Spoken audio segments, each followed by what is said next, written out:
Hello there, you're watching the press preview, a first look at what's on the front pages as they arrive.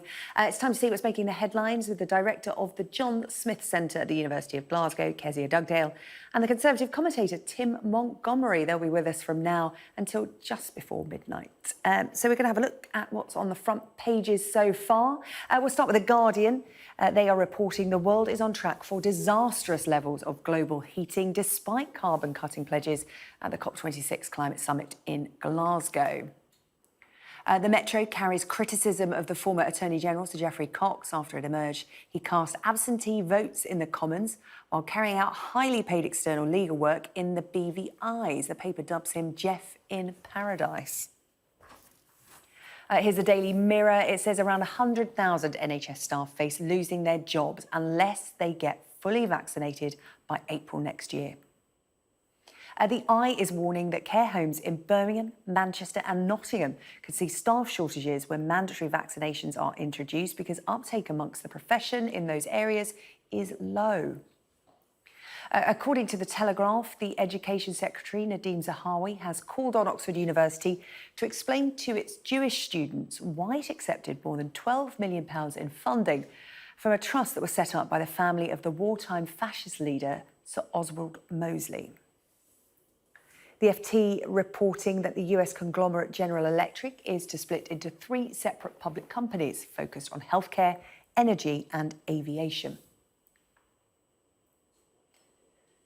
Quite a headline on the front page of The Star. It criticised members of the Green Party who flew to the COP26 climate change conference. For the last eco-hypocrite to leave COP26, please turn off the flights. The takeover of insurer LV from American private equity firm faces a furious backlash, according to the Daily Mail. That's their lead story. And Katie Price is on the front page of The Sun. She's broken her silence over her car crash back in September, admitting she could have killed someone. Well, to discuss those front pages and more, we're joined, as I said, by Kezia Dugdale and Tim Montgomerie. Good evening to you both. Good evening, Toto. Right, where should we start? I suppose we have to start at COP26. It's entering those final few crucial days. Let's take a look at the front page of The Guardian, and it's focusing in on that key target of keeping the global temperature down. It was, of course, 1.5 after the Paris Climate Agreement. COP26 trying to keep countries around the world on track. But The Guardian and many newspapers, and including Sky News, reporting that analysis shows the world is going to miss that. Tim, it's quite an alarming read when you look at the facts. Yes, but perhaps not entirely surprising. We've heard lots of good, reasonably good promises from most of the developed world in the last week or so, particularly from the European Union, largely from North America. But there's always been this issue that India and China in particular have been real laggards in this. And I think that the fundamental flaw that I've seen in climate change, global climate change policy for a long time, is that we haven't focused on China. China, accounts for well over half of the burning of coal, for example, and it has plans to build many more coal-fired power stations. And I'm afraid until the West generally has China policy at its heart, not only will it not face up to the climate challenge, it won't face up to the security challenge or a lot of human rights challenges as well. So yes, it's disappointing, but I think anyone who's really been looking at what Beijing has been saying for a long time shouldn't be at all surprised. That's interesting. I was reading today, actually, in The Guardian, so today's edition rather than tomorrow's, a special advisor to the Chinese delegation saying that actually China isn't being given the credit at COP26 it deserves. It says it's doing more than it's being credit for: peak coal consumption by 2025, more wind and solar power capacity by 2030. That's more than the entire installed electricity system in the United States. And it's pledging to reach net zero in 2060. Kezia, China is a key part of this, but like so many countries, they're saying that their pledges are doing what they can at the moment, and it's everyone that needs to pull together on this. Is it fair that China gets so much stick? To a certain degree, yes, I think it is. I mean, Tim is right. The expectations on COP are huge, and they were always going to miss the mark from the point that we knew that President Xi and President Putin were not going to be there to make those deals. The Sunday Times actually a couple of weekends ago ran a story about China's progress around climate change, saying when you look at it on a per capita basis, they've actually done quite a lot, and there's a few Western sinners higher up the per capita league that need to do more than China do. But Tim's absolutely right. Without China and Russia really pulling out the stops when it comes to things like coal in particular, there's no way we can reach the 1.5 degree target that we need to. What I would say, though, is that despite America's presence at the conference in the past week, they're not really delivering to the extent that they should either. I mean, they refused to sign up to the comments around coal, and indeed Australia and Canada have also fallen short in terms of being big consumers of coal. So the West still has a long way to go. Yes, it's important that China comes to the table, but we've all got a responsibility here, whatever corner of the globe you're on. Yeah, all countries pledging something, but the overwhelming feeling is that nobody is doing enough. No one country is doing enough. Tim, can we look at the front page of The Star? It's quite the headline. We're the last eco-hypocrite to leave COP26. Please turn off the flights. The Prime Minister flying back up to Glasgow for these crucial 3 days.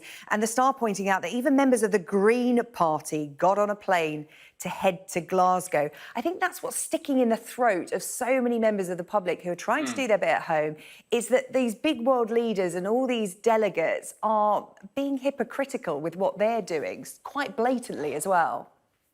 Absolutely. I should just pause just for a moment, Sarah Jane, for some of your younger viewers who don't recognise what The Star is doing. There was an incredibly famous Sun front page in the 1992 general election, which said that if Neil Kinnock, then the Labour leader, became Prime Minister in that election, the last person to leave Britain should turn off the lights. So it's the Star's front pages are quite fun these days, and that's what it's alluding to. But getting to the substance of the story, absolutely right. We've seen enormous numbers of people travel up by private jets in particular, but also by normal scheduled aeroplanes.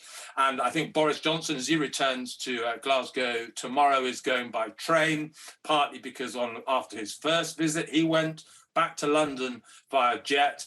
And I think, yes, you can say that it's important for people to gather face to face, and I would agree with that. And that's why a face-to-face summit in a place like Glasgow is useful. But I'm afraid a lot of the people campaigning on climate change have let the cause down very badly by using planes that they then turn around and tell the rest of us to avoid. And I think there would be a lot more support from the general public for action on climate change if people, particularly like the Green Party, actually practiced what they preached. Yeah. It's a race against time at COP26 as it enters the final 3 days of negotiations. A race against time on the front page of the Mirror, Kezia, after the Health Secretary announced that by April, if you're NHS frontline staff or work in a care home, you have to be double vaccinated. Yes, bold move actually from Sajid Javid today to make this call. There's obviously a lead-in time between now and April to give people the opportunity to get the vaccine if they've been hesitant up until this point and working in the NHS. They've got the best part of 6 months to do so now, or they'll face the reality that they can no longer do their job on the front line. They might be redeployed to the back office functions to the extent that they exist within the NHS, or they'll need to seek alternative employment. And this is all being viewed as trying to protect people as much as possible within the NHS's own services. A lot of people will be a little bit anxious about the idea about the state demanding vaccinations, but I think it does actually feel right and just. We've done, I think, everything we can to persuade people that vaccines are safe. And the reality is now that we might just have to do this in order to make sure our hospitals are safe too. Yeah, it's not just hospitals, it's care homes as well. Front page of the Eye, Tim. Care home Cliff Edge reveals certain areas of the country could face shortfalls in care workers from tomorrow. Yeah, I think this is it's a bold decision. I think that's right. Kezia is right on that from Sajid Javid, the Health Secretary. And I absolutely understand why the decision has been taken. There's lots of reasons why you'd want fully vaccinated workforce in hospitals and care homes. But just here in Salisbury, I know a lovely Romanian couple. They are wonderful carers of some people that I know very well, and they are completely opposed to being vaccinated, and they are going to be lost to the care home system because of this requirement. And I am not convinced personally that the benefits of having a fully vaccinated staff are going to outweigh the cost of losing good people like this who are really effective, compassionate carers from both the care home system and the hospital system. We're already short-staffed throughout the health and care sector. And I fear, I hope I'm wrong, that this mandatory policy will only make things worse. There are big questions, of course, of whether all of this survives legal tests. I think, as in America, there are lots of people who are going to turn to the courts to overturn this compulsion. And so it's not yet clear to me that it will survive contact with the reality of the judicial process. Yeah, a debate that's set to continue, even though the Health Secretary has made that decision for NHS staff and care home workers.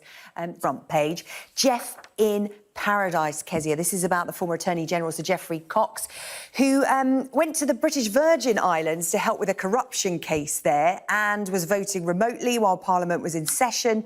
You could say nice work if you can get it, but I doubt his constituencies in Torridge and West Devon will be feeling that way.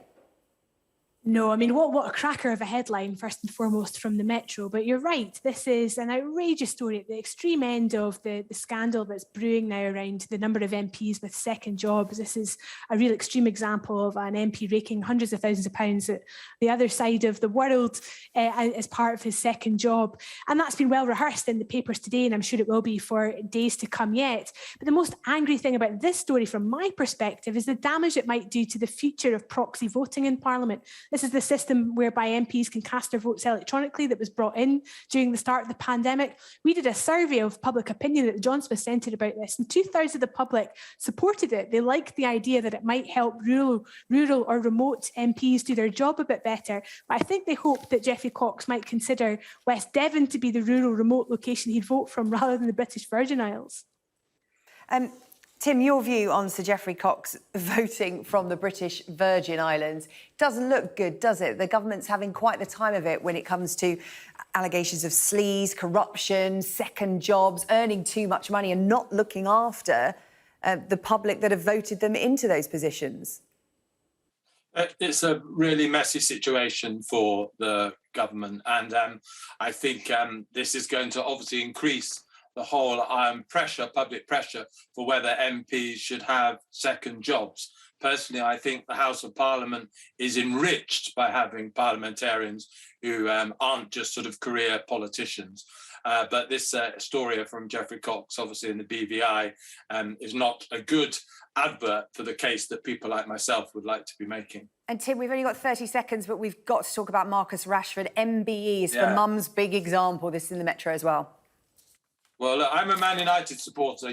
We can't really be accused of being glory hunters at the moment. There's not much glory coming out of Old Trafford. But Marcus Rashford is the exception. He's an exceptional footballer, but also just seems to be an exceptionally big-hearted person as well. And I love the fact that he dedicated his MBE, as you were implying, Sarah Jane, to his mum, who was his inspiration for the school dinners campaign that has benefited so many young children. He is a great role model, isn't he? Tim, thank you.